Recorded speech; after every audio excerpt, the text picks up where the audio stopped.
tour du monde des pays confinés nous emmène aujourd'hui aux Pays-Bas. Et vous allez voir comment ce petit pays se prépare, fait face à l'épidémie de coronavirus. Et les méthodes employées ne sont pas tout à fait les mêmes que dans les autres pays d'Europe. On découvre ça en interview avec Marcel. Seul au bureau. Oui, je vais toute seule au bureau. En fait, tu peux le montrer. Comme. Il n'y a personne. Je vous demande de rester chez vous. Bonjour à tous. Nous sommes en guerre. Ah bah, oui, tu es là. Oui. Ah, super. Je m'appelle Marcel Kay, j'habite à Amsterdam. Je suis directeur du marketing chez Ubisoft, un éditeur fournisseur de jeux vidéo. Qu'on connaît bien en France, qui est français. Oui. Où vous en êtes, vous, aux Pays-Bas, en fait? J'ai juste cherché les chiffres ce matin. On a infecté 4750 personnes et 213 sont décédés.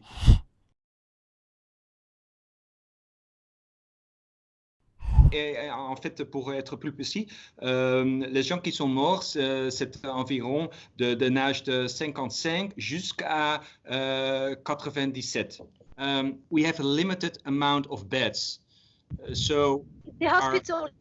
yes, so it was necessary to put down the curve of infected. How many beds in the hospital do you have in Netherlands? I think about 2000 lits. 2000 avec respirateur, tu veux dire des lits? Oui, dans le IC. Quelles mesures ont été implantées aux Pays-Bas pour lutter contre le coronavirus?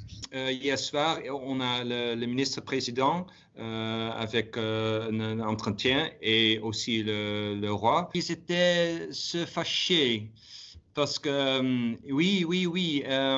parce que il faisait beau le week-end passé et tout le monde sont allés à la plage, dans les parcs. Ils ont annoncé hier soir, les amendes, c'est maintenant nouveau pour les groupes qui consistent de 3 personnes. On pourrait avoir une amende d'environ 400 €.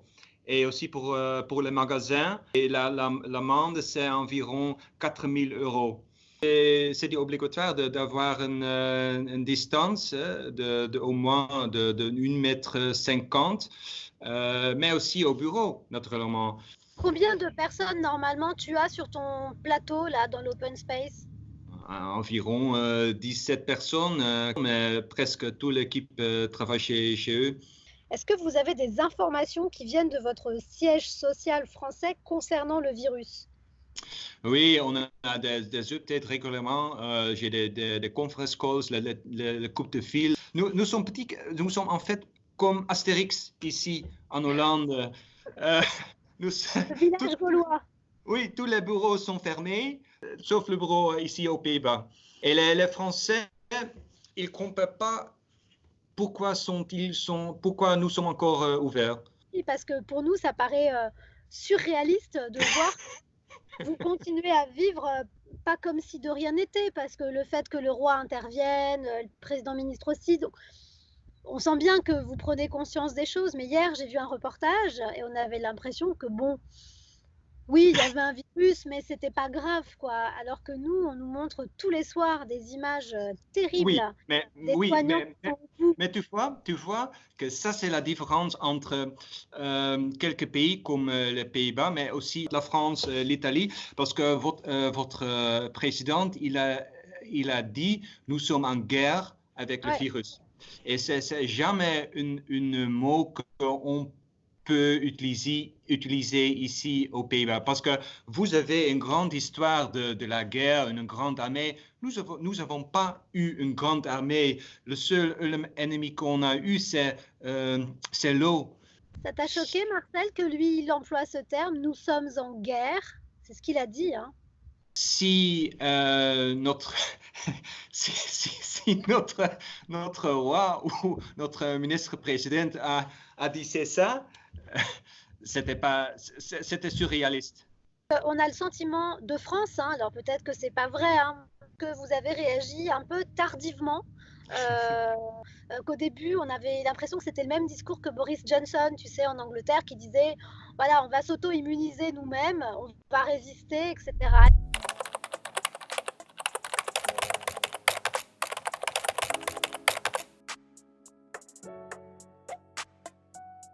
Les gens ici, ils ont demandé au gouvernement, oui, fermez les portes, fermez les écoles, etc., etc. Après une semaine, toutes les écoles, les universités sont fermées. Que c'est comme en France, restez chez vous, s'il vous plaît, pour limiter justement l'afflux. Est-ce qu'il y a ces messages-là qui passent? Non, non, non, non. Sauf si une personne de la famille a été infectée ou si une personne de la famille a une haute température, toute la famille doit rester à la maison. Mais si pas le cas, on peut aller à l'extérieur, mais pas dans un groupe. Seulement une personne ou un maximum de deux personnes. Et est-ce que ça veut dire, par exemple, que dans la rue, tu vois encore des gens qui marchent, mais à distance? Oui, avec une distance sociale. Oui, et c'est partout, c'est partout. D'accord. Mais il n'y a pas de confinement obligatoire comme chez nous où on ne peut pas Non. sortir de chez Non, non, non, non. On pense que si on avait une lockdown complète, 100%, après cette période, le virus d'attaquer encore. Mais on a eu à la téléphone un message du gouvernement il faut respecter le mètre 50 de la distance. Toi, comment tu te sens parce que tu as 2 enfants, Marcel? Oui, oui, c'est difficile parce qu'ils travaillent maintenant à la maison. Les tests, les devoirs avec leurs profs dans Hangout, avec Google. Ils font leurs devoirs avec FaceTime, ensemble, avec quelques amis. Mais ils travaillent, mais avec FaceTime, ils savent qu'il y a aussi des autres amis qui sont en train de faire leurs devoirs en même temps. Ça marche bien? Tu trouves que tes enfants, ça va? Oui, mais c'est aussi difficile, pas difficile, mais c'est aussi pour nous une autre manière de vivre parce que je rentre chez moi dans la nuit, dans le soir, je dois corriger. Tu dois corriger les devoirs. Oui, je dois rédiger les devoirs aussi. Mais c'est aussi un nouveau boulot. Comment les médias traitent l'information chez vous? Est-ce qu'ils sont alarmistes? Ils sont vraiment calmes. Et ils donnent beaucoup d'informations et des chiffres. C'est pas basé sur l'angoisse, mais ils sont tranquilles. On a de bons hôpitaux, un bon niveau de la connaissance.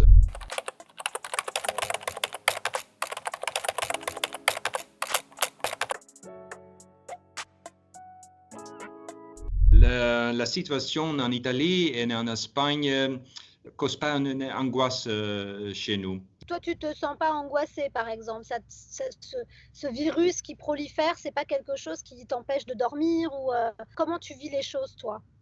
J'ai pas angoisse, pas du tout. À mon avis, si je garde ma distance, la famille, je garde la distance, ça marche bien. L'inquiétude que j'ai, c'est jusqu'à quand pourra durer cette situation.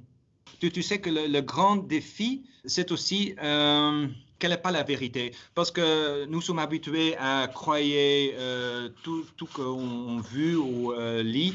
Dans cette période, pour moi, c'est le challenge, le défi de voir les chiffres, les vrais chiffres, les vraies données.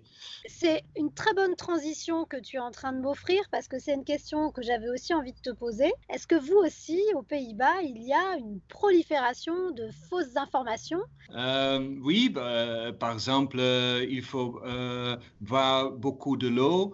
Mais bon, et naturellement sur Twitter et sur Instagram. Mais c'est pour ça que de prendre le source, c'est le gouvernement, les données du gouvernement, le ministre-président, mais aussi de renseigner les enfants. Croyez pas tout ce que est sur Internet. Ça crée, comme tu dis, de la panique. En France, il y a eu une pénurie de papier toilette. Mais aussi, ici aux Que les Pays-Bas, gens Mais qu'est-ce qu'il y a avec le papier toilette? C'est pas possible. pourrait avec le dentifrice, par exemple. Bah, ce serait mieux. Oui, oui. Oui. Les gens se laveraient les dents. Et ça, c'est bien. Est-ce que tu as un dernier message à faire passer, Marcel? Restez calme. Quel français impeccable! Merci. Merci pour ton aide. Si j'ai d'autres nouvelles, je t'envoie. Hein? Je te fais un gros bisou. Bye bye. Ciao. Ciao. Bye bye, merci. Ciao.